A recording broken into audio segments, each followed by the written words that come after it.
The Mediterranean Sea, 3rd century BC. Two huge empires in conflict. The Romans, with their lush and verdant home base in Italy, wanting to expand south to Africa, to further their holdings, and in the process, gain knowledge in philosophy, literature, mathematics, and art. And the Carthaginians from North Africa, led by their great strategist and inspirational general, Hannibal. Hannibal's goal was to conquer Rome, his aggressor from the north, and he would let nothing stand in his way, not even the dangerous and foreboding Alps. But was he smart enough to overcome what would soon be the most powerful nation on earth? Archaeology has revealed a wealth of secrets of both the Romans and the Carthaginians. Come with us now as we trace the tracks of Hannibal and the war between two powerful civilizations.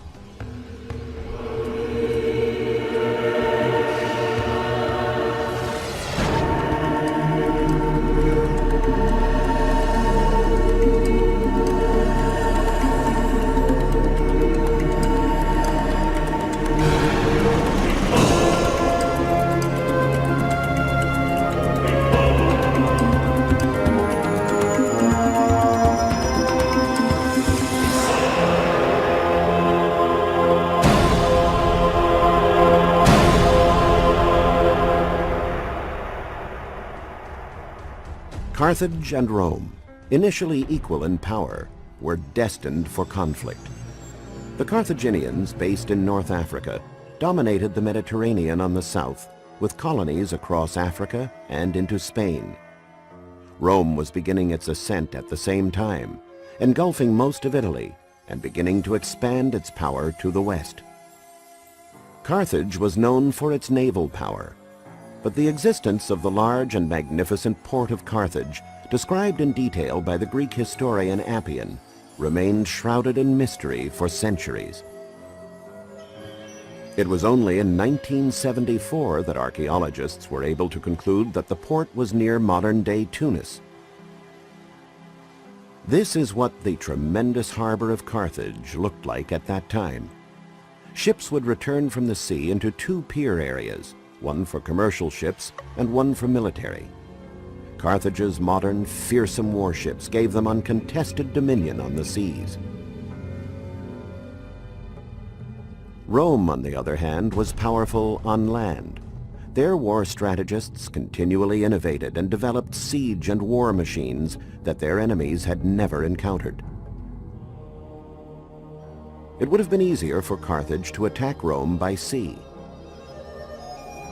But instead, Hannibal, Carthage's great general, thought he would surprise Rome.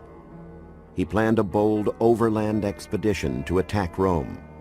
He would take with him 90,000 infantry, 12,000 horsemen, and 40 elephants. His first move was to attack an ally of Rome, a city called Saguntum in Spain. Roman soldiers were already in the city as observers when Hannibal arrived. When the citizens heard that Hannibal was on his way, they called an emergency session to discuss war. These assemblies were held in open spaces or in theaters such as this one from the imperial age. Saguntum asked for help from Rome, but Rome was undecided, not sure whether it was wise to get involved in a war with Hannibal. That indecision is still famous today thanks to the proverb, "While they debate in Rome, Saguntum falls." The city held out for 8 months against Hannibal's siege, but it was finally overrun and destroyed in 218 BC.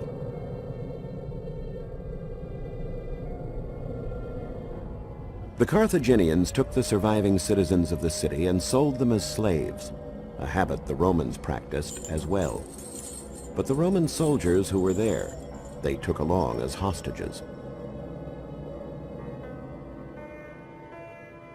When archaeologists started excavating in the Carthaginian region, from northern Africa to Spain and Sardinia, they found a great quantity of objects. Some decorative, such as these colorful glass pieces, and jewelry like this. and others whose meaning was unclear. It took archaeologists years of work and hundreds of comparisons to objects of various sites to figure out that they were almost all amulets or good luck charms. To ward off evil, there were the smirking masks, while to protect against snake bite or scorpion stings, big dangers in northern Africa, there was the path pateko. The hands of these statuettes try to indicate to the gods the position of the pain. Carthaginian art was thus strongly tied to magic, as well as being in great demand throughout the Mediterranean. Statues, busts, and friezes tell the tale of heroic or mythological journeys. In the Roman cities, great quantities of art objects adorned the houses and were found everywhere on the streets. Some were copies of Greek masterpieces, but most portrayed Roman subjects. What were they for? Were they purely for aesthetics, or were they commemorating some event? Actually, the Romans loved art and used it widely in their rich and luxurious homes. But along the roads and in public spaces, the intention was not aesthetic, but political. Researchers discovered that the various sculptures and depictions were used to spread political and civil agendas, or to magnify Roman conquests. They were also used as propaganda for the family or political party that financed the works. The Romans were the first to understand the power of images to influence public opinion. As the Romans and Carthaginians met on the battlefield and interacted with each other, the art and culture of the different civilizations became intriguing to both. Although enemies, the two empires thirsted for knowledge of the other.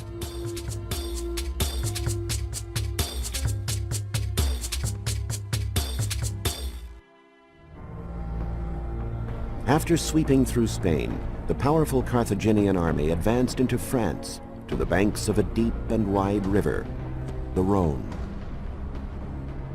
The elephants, the Sherman tanks of Hannibal's army, who were able to rout any enemy that dared to get in their way, refused to get their toes wet, in spite of their usual obedience to their masters.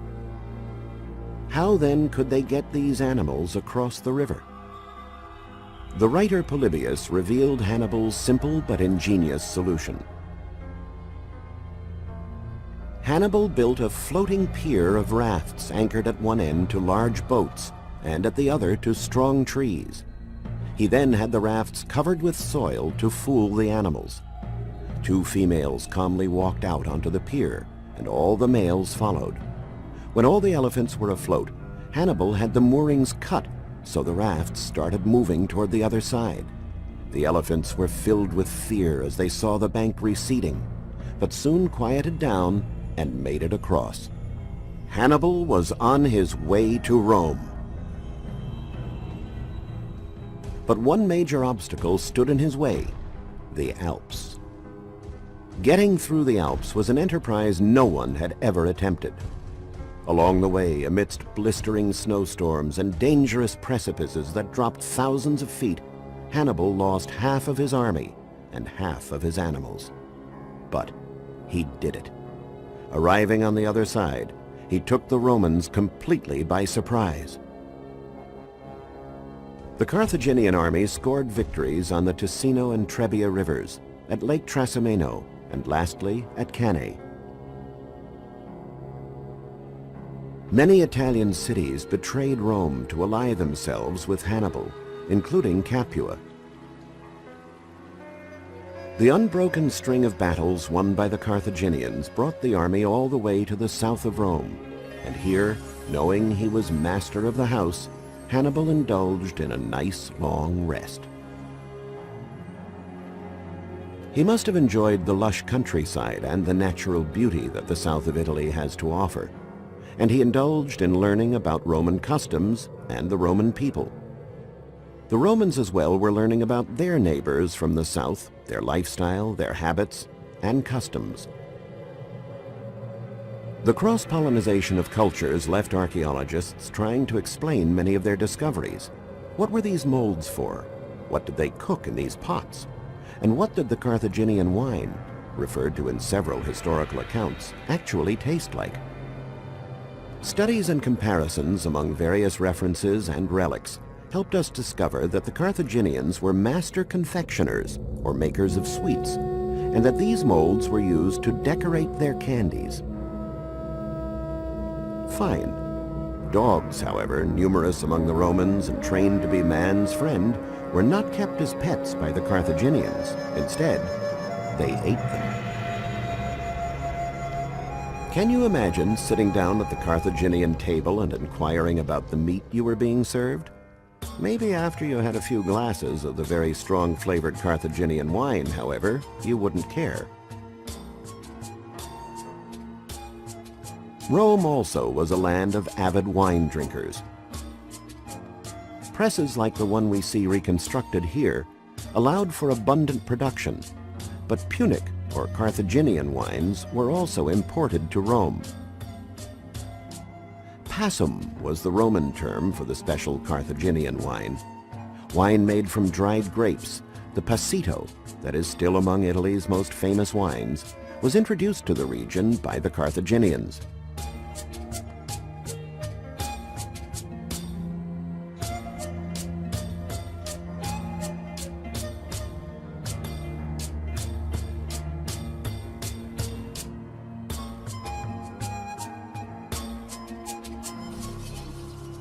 The Bardo Museum in Tunis has the world's largest collection of Carthaginian objects.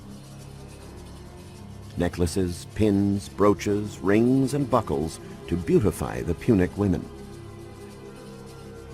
Mirrors, variously shaped ointment jars, and combs were everyday objects for enhancing the feminine allure of both Carthaginian and Roman women.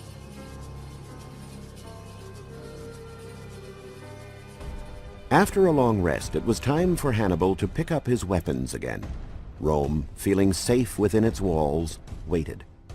Hannibal wanted to show the Romans that he could reach their gates without difficulty, and he did. He set up camp at the doors to the Eternal City, waiting for some sign from destiny.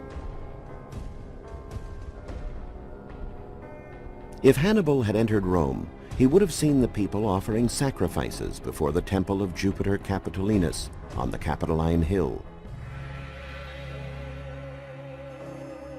This is how it probably looked in all its ancient splendor. The rectangular temple was 260 feet long and 180 feet wide. It was the largest temple of all those built in the Italic Etruscan period. It was built by the Tarquins, kings of Etruscan origins, who governed Rome at the end of the monarchic period.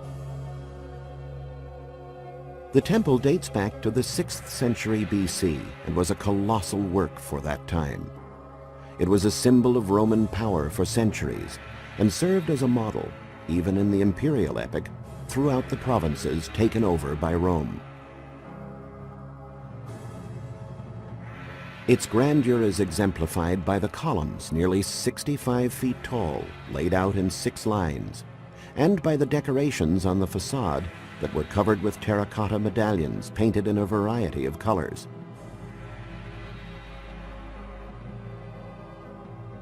On the Capitoline Hill, the Romans held their most important ceremonies, such as the Comitia Tributa, meetings during which the plebeians or people of Rome elected their representatives. In addition, victorious generals returning from battle would celebrate with a solemn sacrifice in front of the temple.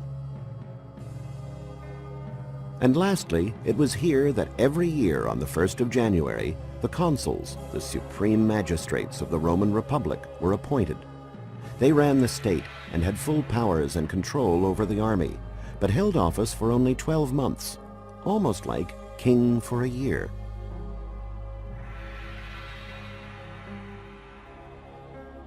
These two temples, on the other hand, not far from each other, were devoted to the business or commercial aspects of Rome at that time. Archaeologists came to this conclusion after analyzing a series of clues. The circular temple contained the base of a statue bearing an inscription. They were able to read the names of the sculptor and that of a wealthy merchant, along with the god to whom the sculpture was dedicated, Hercules Olivarius, protector of the Oil Merchants Guild. The other is dedicated to Portunus, an older god of the harbor. The river port of Rome on the Tiber must have been nearby.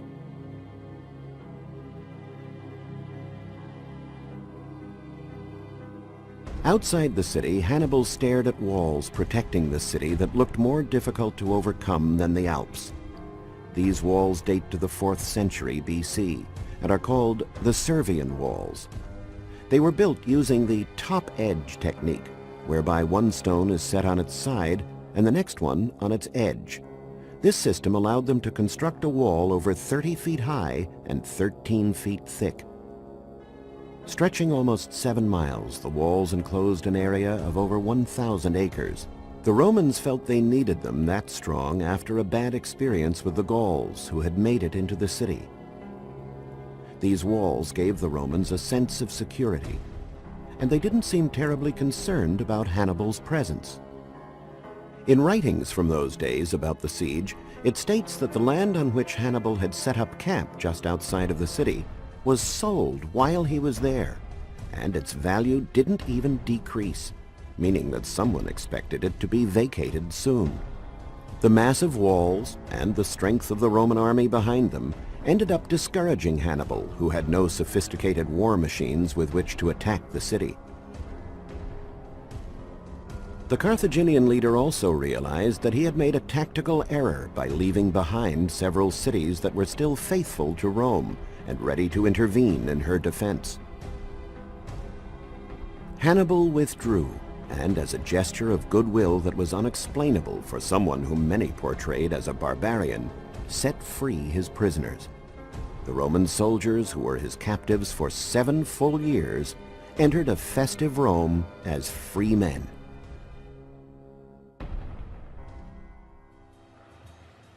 Hannibal remained in Italy for quite some time until Carthage itself was threatened by a Roman general, Africanus Scipio. Hannibal left to defend Carthage, and at Zama, near Carthage, lacking cavalry, he was defeated decisively by Scipio. Hannibal fled to the court of King Antiochus III of Syria, and Rome imposed extremely harsh peace conditions on the Carthaginians. The fame of the great leader and the hope of finding his traces drove archaeologists to dig at the hill of Byrsa. Historians and legend maintained that a city was founded there, and it was there that the only remaining Punic settlement was discovered. Archaeologists call this place Hannibal's Quarters. And it would have looked like this.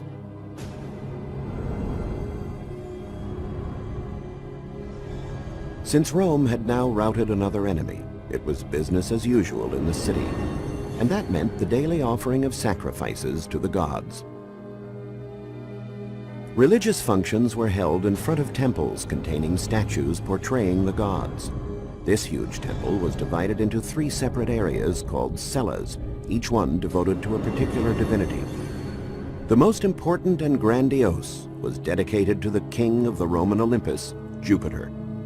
Because of his supreme position, his cella was in the middle, and his portal was larger than the others. The 2 cellas on either side had lower and narrower portals, indicating to worshippers that they housed lesser gods. The cella on the left was dedicated to Jupiter's wife, known to the Romans as Juno. She protected women, marriage, and fertility, thus guaranteeing the propagation of the Roman race. The other cella, on Jupiter's left, is dedicated to Minerva, goddess of science and literature, protector and custodian of the city of Rome. The 3 gods were the most widely worshipped in the Roman Olympus, and, thanks to the practical spirit that characterized the Romans even when it came to religion, they were all gathered in one place. Thousands of pounds of precious incense were offered throughout the Roman Empire to these 3 gods, the Capitoline Triad. On the other side of the Mediterranean, in Carthage, The Punic religion encompassed more intimate and mysterious aspects. The Carthaginian gods, more than being human-like figures, represented mysterious forces that were invigorated when nourished by the sacrifice of living blood. In 1921, during a clandestine dig, a tomb raider found this stone slab, or stele. It portrays a priest with a child in his arms. It would soon be famous throughout the world, triggering a debate that has continued to this day. Archaeologists began excavating where the stele had been found, and found other steles, urns, ashes, and bones of children. They had uncovered the Tophet of Carthage, the world's largest children's cemetery. But was it a cemetery or a place of sacrifice? The archaeologists revealed a shocking practice. The children were put into a fire and cremated in a ceremony known as molk. Diodorus Siculus, a Greek historian, tells us that the Carthaginians offered their own live children to the gods. The last archaeologist to excavate the Tophet was the American Lawrence Steger. Using the context in which the urns were found and various historical sources, including the Bible, he reached the same conclusion, that the sacrifices really occurred. But the preeminent scholar of the Punic world, Sabatino Moscati, is of a different opinion. He believes the Tophet is merely a cemetery for children. His thinking is based on the absence of children's graves in other cemeteries in the ancient cities.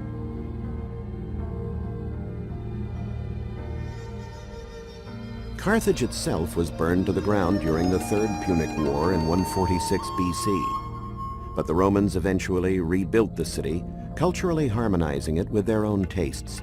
It became the #2 city in the Roman Empire. On the Bursa Hill, an immense basilica was built, whose thick colonnade is still standing. Wealthy Romans new to Africa built magnificent villas on the slopes leading down to the sea.